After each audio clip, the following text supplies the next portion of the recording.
The Great Depression of 1929. All of us have heard about it. It was one of the worst economic crises that the world has ever seen till date, even worse than the COVID crisis that happened recently. But even then, very few of us have complete and clear clarity, I would say, about the Great Depression. What were the major causes that resulted in that kind of a depression? And how can we prevent the re-happening of something similar in the future as well? So today, very briefly, we'll try and understand major causes behind the Great Depression of 1929. Let's start. It was a severe economic crisis that started with the stock market crash of 1929.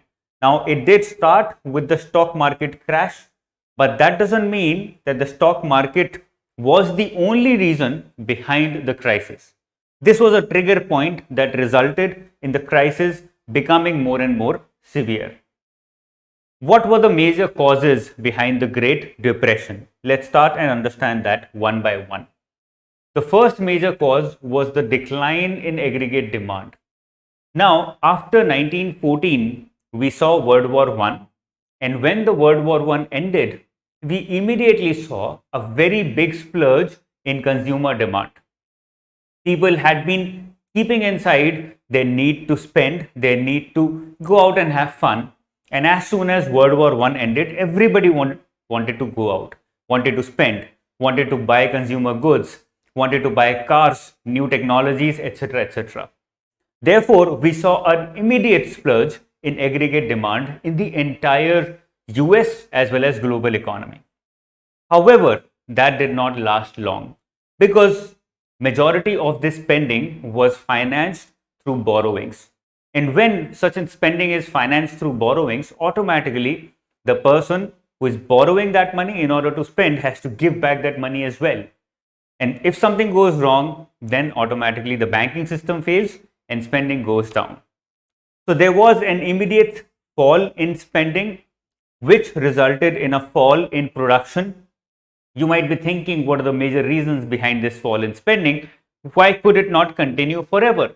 Don't worry, we will talk about it as well in a very short while. This fall in spending, which means a fall in aggregate demand, sent the message across to the producers that now you don't need to produce that much because there is a lot of inventory lying idle which is not getting sold. Therefore, reduce your production.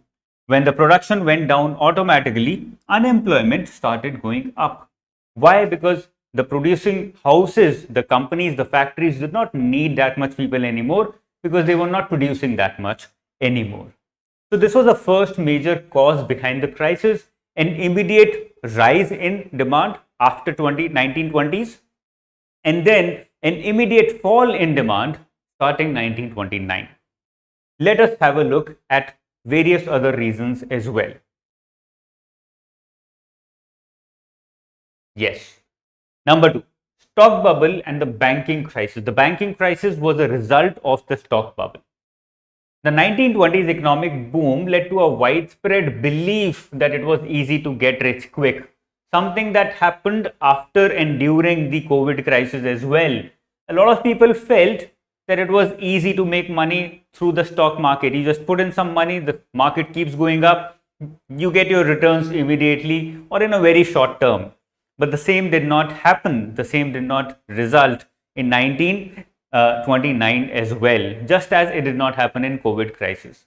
A lot of people made money who were able to exit at the right time, but majority of retail investors who had invested thinking that they will also make money, it was easy to make money in the stock market, kept their money for too long, and the result was they lost all of it.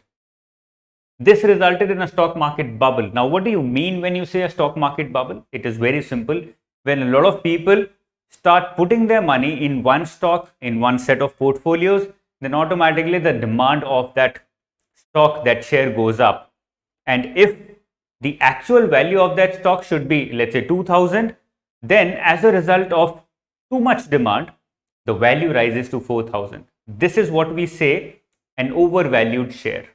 This happened in 1920s because a lot of people borrowed money and use these borrowings not only to spend but also to invest in the stock market. And as everybody ran towards the stock market, majority of the stocks got overvalued, and this overvaluation could not last forever.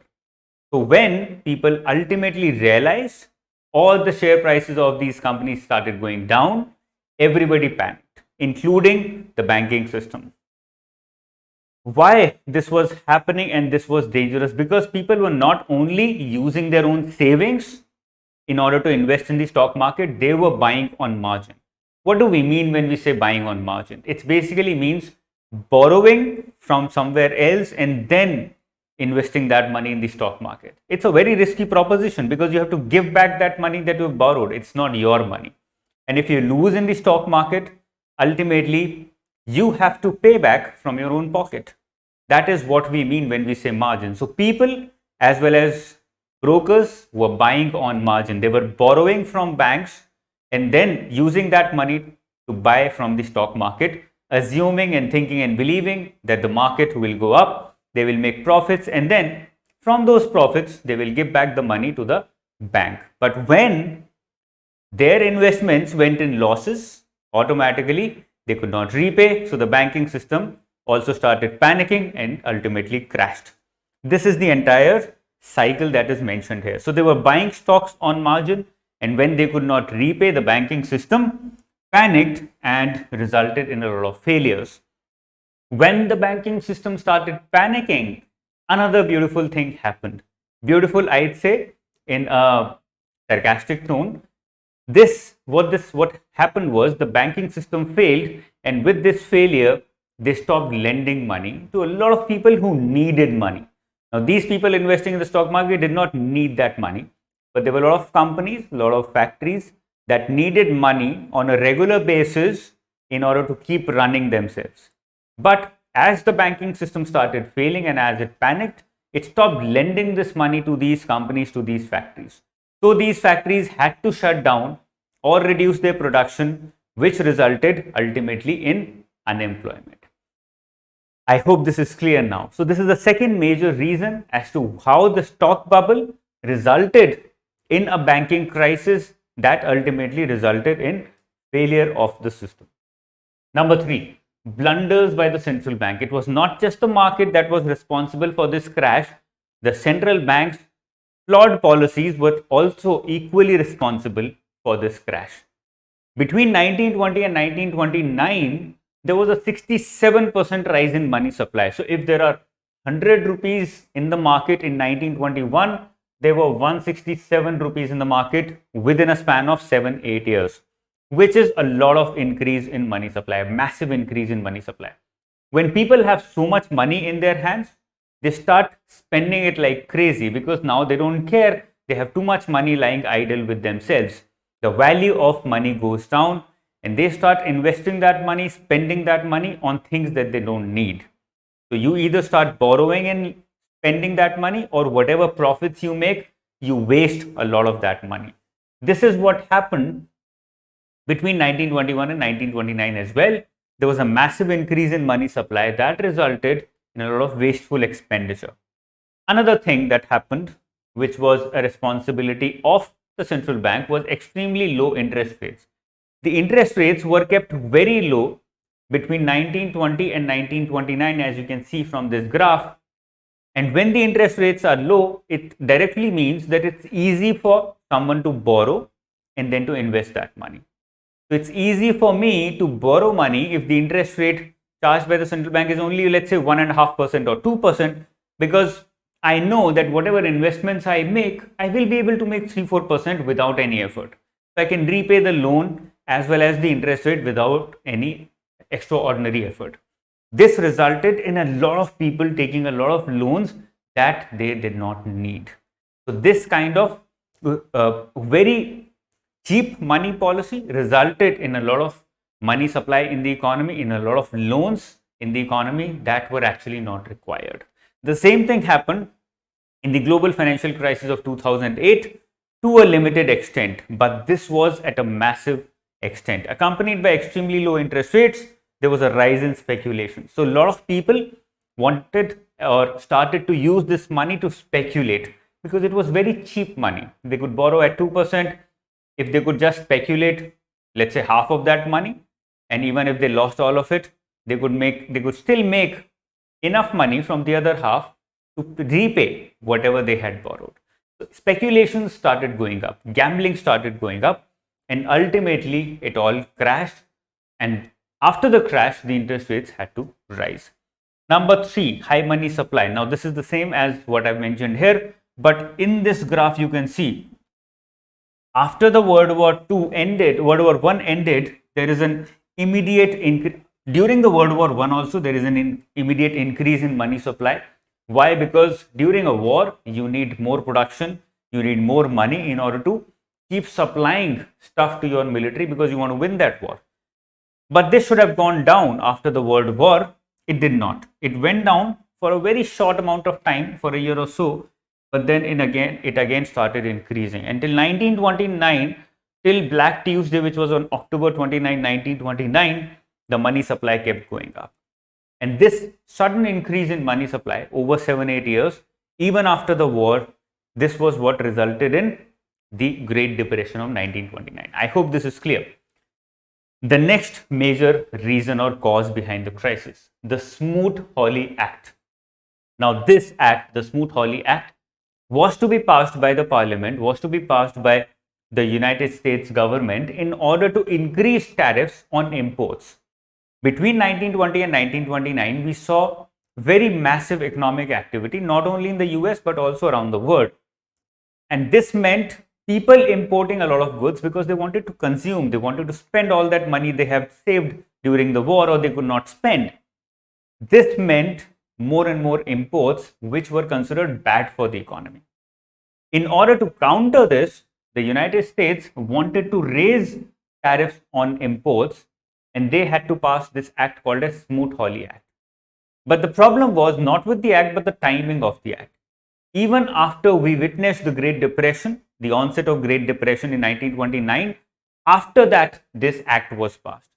And when this act was passed, the purpose was to encourage US exports by increasing tariffs on imports, but because people did not want to spend that much anymore, people did not want to consume that much anymore, and because as a retaliation, the other countries also increased tariffs on US exports to those countries, the US could not sell or export whatever it was exporting beforehand. So if I was exporting, if I'm the US government, I was exporting 10,000 cars to other countries around the world before 1929. Because I raised tariffs, the other countries also raised tariffs on their imports. As a result, I could now export only 5,000 cars because now my cars are more expensive than their domestic cars. It ultimately meant less production and higher unemployment. So the timing of this act, Smoot-Hawley Act, also resulted in severing the crisis, not in the emergence of the crisis, but it made the crisis even worse. The gold standard, one of the major reasons behind this crisis. What do we mean when we say the gold standard? Dollar was pegged to gold, which means that $1, let's say, could be converted into 1 gram of gold. For example, so this is something 1 gram of gold. So this is the exchange rate and it is pegged with the gold, so you cannot change it. But at the time of Great Depression, because people started believing that gold will lose its value in the near future, because now there is a depression, so they wanted to spend or wanted to invest their money in something safer. And during a crisis period, nothing is more safe than gold. You pick out all your money from banks, you take out all your money from the stock markets, and people start investing that money in gold. This is what happened during the Great Depression also, which severed the crisis even further, made it even worse. So people started withdrawing dollars, or people started converting their dollars into gold. This resulted in dollar losing its value even further.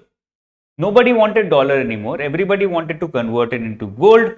Therefore, dollar started losing its value. So there was a rush to convert dollars into gold. and the government, the federal, uh, the Fed started or reacted by increasing the interest rates, because the federal system wanted to safeguard the value of dollars. Okay, and therefore the central bank at that time, the Fed bank, reacted by increasing interest rates. When you increase interest rates, your economy becomes more and more lucrative for investors to invest, because now they can get a better interest rate or better return. So central banks raised interest rates on dollars to protect the value of dollar. It became more difficult for businesses to borrow and invest. Now, it was easier for an investor to invest who had money, because now he would get a higher return.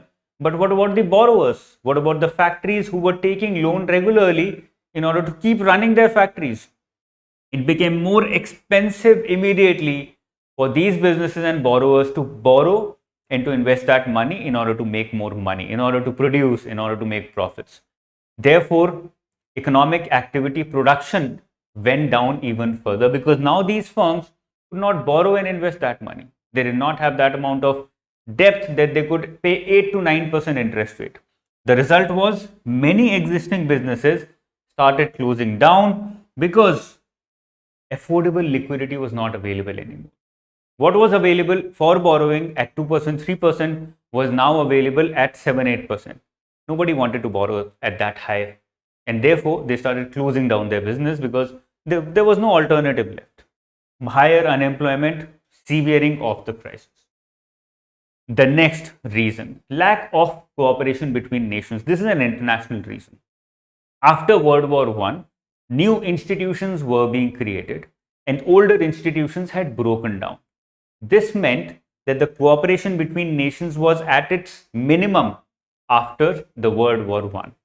So, after World War I, cooperation between nations reduced, and that made it even more difficult to deal with any economic or any other kind of crisis, because nobody wanted to sit at the same table and discuss what to do to deal with the crisis. Nobody was willing to do that. At the same time, everyone wanted to redevelop their economy. Everybody wanted money for infrastructure development. And how do we get that kind of money? By exporting more and more. So everybody wanted, every country wanted to follow a mercantilist policy wherein they could export more, but they did not have to import a lot. Because if you have more and more exports, more money comes in, and you can use all of that money to build up your economy again, to build up infrastructure again. Increased production and consumption of consumer goods led to competition amongst nations for exporting their goods. Everybody wanted to export. Nobody wanted to cooperate anymore. And when the crisis hit the US, other countries did not respond well to the crisis, because everybody thought that it will not hit their countries because they are isolated. So they isolated their countries even further. They increased tariffs on US exports even further. They took all kinds of decisions so that the value of dollar could be pushed down even further, because they wanted to take advantage. But they did not realize that the Great Depression would not limit itself to United States. It would expand further and become a global crisis. The worst global depression in the history of modern economy, this was the Great Depression of 1929. We can measure it simply by taking a data of unemployment rate. During the COVID crisis, which all of you have seen firsthand, the unemployment rate on an average was 14% in the US. But during the Great Depression of 1929, the unemployment rate was as high as 25%. 10%, 11% higher than what it was during the COVID-19 crisis. You can just imagine the kind of impact the Great Depression had on the US economy, and as a result on the global economy as well. These were the major reasons behind the global depression of 1929. I hope now you have a better clarity about why it happened, what are the major causes behind it.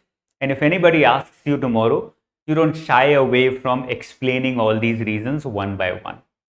I'll keep creating all these videos which can help you bring more clarity to the subject of Indian economy, global economy, and core economics. If you like this video, do not forget to subscribe to my channel. so that you keep getting such wonderful sessions in the future as well. All the best. Jai Hind.